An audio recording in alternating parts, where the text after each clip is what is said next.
সোনালী ব্যাংকের ফর্ম খুলে দেখি মেল ফিমেল, তারপর চোখ গেল ট্রান্সজেন্ডারের উপরে। আমি ফোনটা আবার উল্টে পাল্টে দেখি, ভাবলাম ব্যাংকের অ্যাপসই খুলছি তো, নাকি বিদেশি কোনো অ্যাপসে ঢুকে গেলাম। আমার প্রশ্ন খুব সহজ, বাংলাদেশের সরকারি স্বীকৃত পরিভাষা যদি তৃতীয় লিঙ্গ হয়, তাহলে ইংরেজিতে থার্ড জেন্ডার না লিখে ট্রান্সজেন্ডার লেখা হলো কেন? আমি ইংরেজি কম জানি, কিন্তু এতটুকু জানি সব শব্দের মানে এক নয়। যদি আম লিখতে গিয়ে লিচু লিখে দেন, তখন মানুষ তো বলবেই, ভাই এটা কি লিখলেন। আমি কাউকে ছোট করছি না।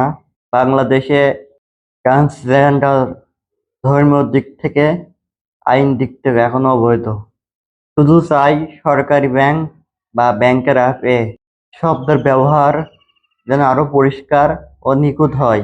ভুল থাকলে সংশ্লিষ্ট কর্তৃপক্ষ সেটা ঠিক করে দিক। আপনার মত কি? কমেন্টে জানান।